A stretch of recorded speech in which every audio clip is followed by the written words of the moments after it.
Oh, we for real. Oh, okay. Welcome back to the Comeback Podcast with me, Shavona-Lakesha. So before we get started talking about my surgery, I want to tell y'all what I did last week. So first things first, I went to Atlanta to go to the Alex Isley concert.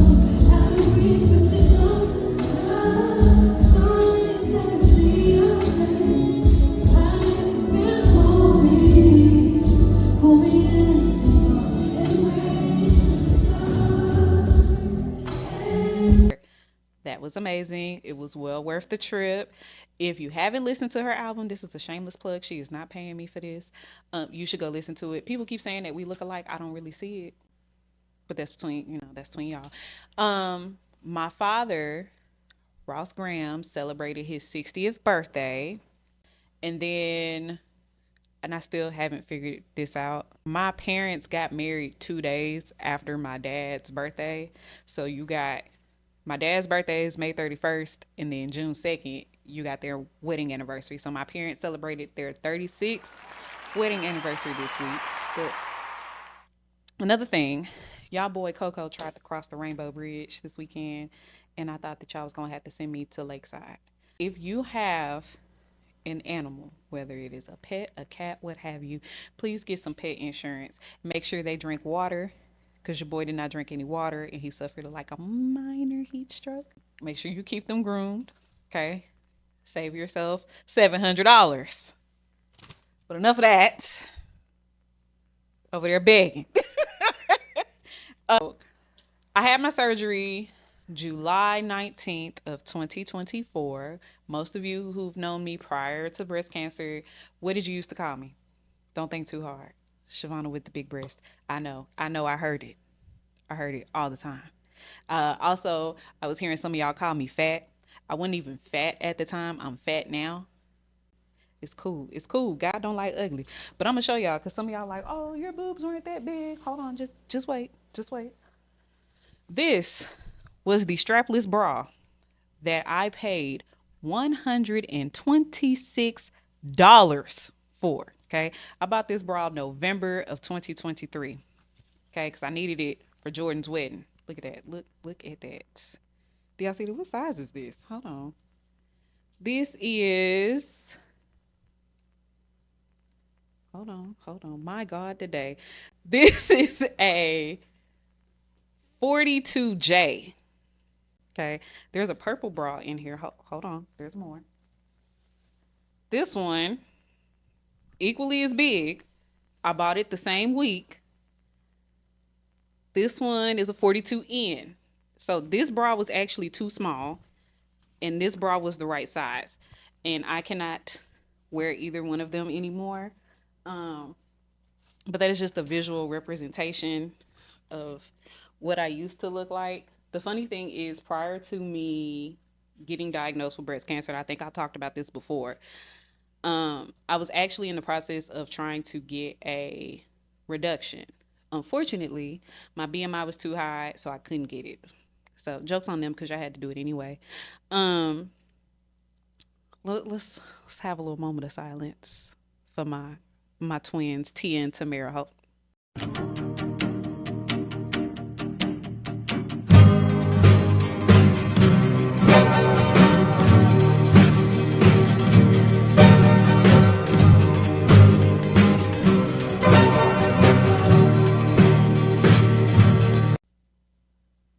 All right, now that they're gone, um, I do miss them though. I do. Sometimes I do miss them, and I'm gonna tell you why. Um, if we were going to the club, if you or my parents or my aunties and my uncles watching this, skip ahead, okay? When we used to go to the club, right? Um, I used to sneak bottles into my bra. I'm not ashamed. If I could, I'll do it again.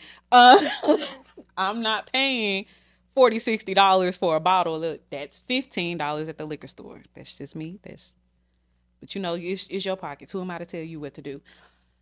Um, I miss being able to put my phone in my bra. I miss you like putting my debit cards in there. Autumn days is they're gone. They're gone. They're long behind us. Now I do like the fact, as you can see, I'm not wearing a brassiere. I like being able to wear clothes that are strapless or halter top. So, they have their moments. I also don't miss being fetishized. Um, those of you who do that to women who have larger breasts, y'all are weird. And I'm not a kink shamer, but you need to go talk to that lady. I can't stand somebody, especially a man, coming up to me acting like he's trying to talk to me and we trying to be friends, and the whole time you trying to fulfill your fetish. That's nasty. So anyway, now that we done had the ode to the tatas, uh, after the 6 rounds of chemo, I had a MRI.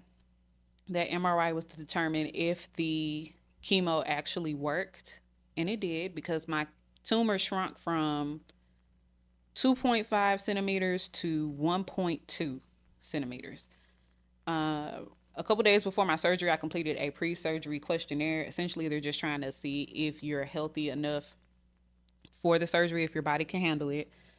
There was a part of the questionnaire where they asked me if I had a family history of having like a sensitivity to anesthesia, and I said no. The lie detector test determined that was a lie. I do have a sensitivity to anesthesia. I slept way longer than I was supposed to. I wasn't dead. I was just in. That's the best sleep you can get. If they put that on the streets, I don't know. uh, the morning of my surgery, I had something done called a sentinel lymph node biopsy. The purpose of this is to determine if the cancer has spread to other areas of my body through my lymph nodes. So they take a radioactive dye and inject it into the breast or into the lymph nodes.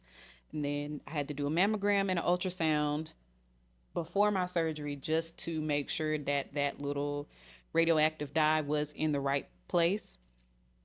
The surgery that I had, the big name is called a bilateral partial mastectomy with a lumpectomy. That's big words for they removed the tumor, that's the lumpectomy part. And the bilateral partial mastectomy, they removed portions of my breast, uh, a reduction, and they did it on both breasts. Now, problem, the only issue. Now, I had a lollipop incision. I forgot to mention that. Lollipop incision is when they go around the nipple down and it creates an anchor, so left and right. So my incision is around here, it goes down, it goes all the way over here, and then all the way over. I had two drains, one on either side, and when I left the hospital or the surgery center, I was wrapped up. I came back the day after my surgery to have the bandages removed. I had my drains removed like 2, 3 days afterwards. I want to say you might want to ask my mama. I can't remember that part. I wasn't fooling with them drains. That was my mama's job. Shout out to her. Uh, Hold on. I took notes, y'all, so I could stay on topic. Um, the reason that I had a bilateral partial mastectomy instead of a full mastectomy is because one, my insurance wasn't going to pay for it because of my age, and the surgical oncologist decided that that was the best option, being that my breasts were so large. Um, it was just easier to just reduce them. Now there are other types of surgery. You have the single mastectomy, which means you're just removing the cancer affected breast. You have the double mastectomy, which means you're removing both breasts. Reconstruction means you're rebuilding the breast after removing the cancer affected breast tissue. A nipple sparing mastectomy is when the entire breast is removed except the nipple. You have a prophylactic mastectomy. This is done when the individual has an increased risk of developing breast cancer. They haven't been diagnosed. So if you have someone that's like a woman that has a mother or a sister that has had breast cancer, or she has the BRCA1 or 2 genetic mutation, they will go ahead and remove her breast prior to her being diagnosed with breast cancer, just as a precaution. That's why I get onto, like, y'all hear me talk about getting genetic testing or talking to your family. That is the main reason, because you can actually be saving someone else's life, not just your own. The last surgery, which is the one I kind of wanted them to do for me, but it's okay. We here now. It's called a deep flap. DIEP space FLAP. It is a type of breast reconstruction that involves removing the breast and then taking the skin from the abdomen, right? And creating breast mounds. As you can see, I have a lot to work with. They could have went ahead and, but it's okay. It's okay. I'm not ungrateful. We're we're still here. I would have been okay with the mastectomy, honestly, only because I was willing to do whatever needed to be done to get the cancer up out of me. And I begin to tell God, Lord, if you just get me out of here, I'll live for you. I begin to tell God, get me out, Jesus. Get me out, Jesus. Get me out. And I'm here before you, and we are still cancer free almost 2 years later. Um, like I mentioned, my surgery was roughly like an hour, hour and a half, but I was asleep. Um, the recovery process wasn't that bad. The first 2 weeks I wasn't able to drive only because the first couple days I was on like Percocets. Don't drive and be taking Percocets. That's don't do that. That's driving under the influence. That's not safe. Be a better person. Um, the pain level was like a 7 out of 10. It wasn't that bad. It just hurt when like I tried to lift up or I tried to grab things or sit up on my own.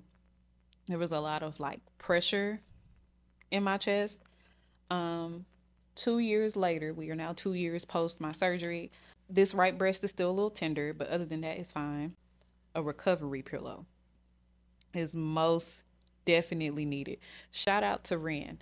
But by the way, girl, I no longer have the pillow that you gave to me. But, okay, I gave the pillow to somebody else who gave the pillow to somebody else. So it's the sisterhood of the traveling pillow, but it's for a good cause. Okay, those pillows, the whole set, is like $100 something.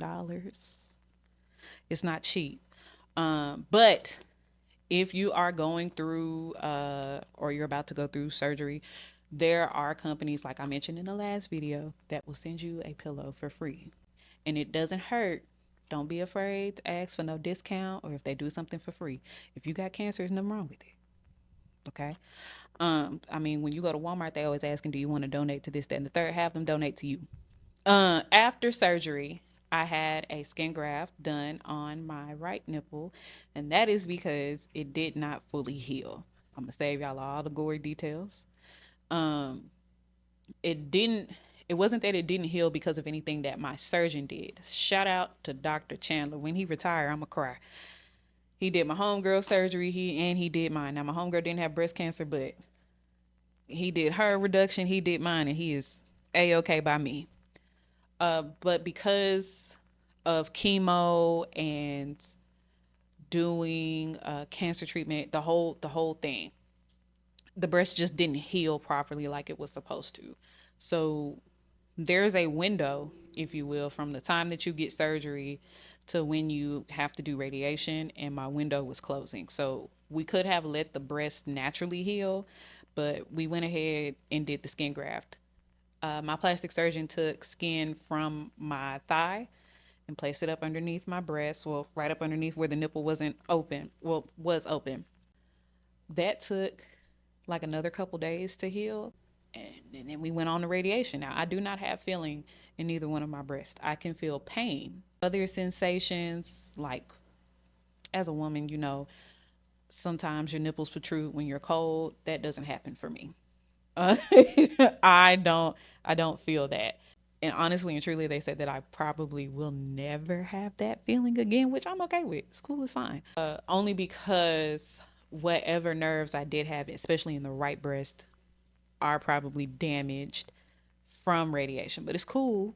I'm not mad about it because at least I'm cancer free. See what I'm saying? It's always a silver lining. Anything else? Anything else? I don't have anything else to say about my surgery. Um, if you're getting surgery, I would say go ahead, get you that recovery pillow, get you some what did I have? Compression socks.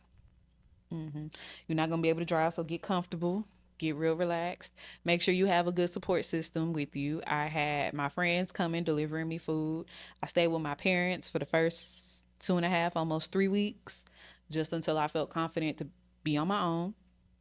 I was out of work for 4 weeks. The initial plan was for me about 2 weeks, but they extended it another 2 weeks. We're here now. Now about my breasts, how they look currently. Okay.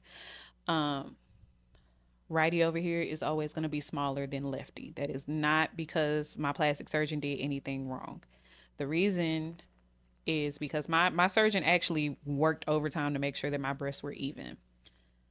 But radiation shrunk my right breast. They're uneven. It's cool. He has requested to go back and reduce the left breast. I just don't see the need for him to do that. I'm not interested in getting another surgery just for aesthetic purposes. And anytime you have two of anything, two arms, two fingers, two eyes, 2 feet, one thing is going to be bigger than the other. So, and if you can't handle my right breast being smaller than my left, then you don't need to be seeing me naked. No way. Right. All right. So I'm glad we had this conversation. To anybody that is going through cancer or cancer treatment, like I always say, I'm praying for you. I'm praying for caregivers. And if you have any questions, you're more than welcome to ask me. The phone lines, the DMs is always open. All right. Y'all have a good day. Hello, is this mic on? It is. I want my breast back. I want my breast back. Okay. I don't feel like a woman no more. I look and feel like fucking Bobby Hill. And if you don't know who that is, please go Google it. I don't know you. Give me back my purse. That is what the fuck I feel like. Because I don't have any breasts. I already didn't have an ass to start with. I didn't have any hair. Chemo took my goddamn eyebrows. And now I'm fucking flat-chested. I could just kick breast cancer in the ass if I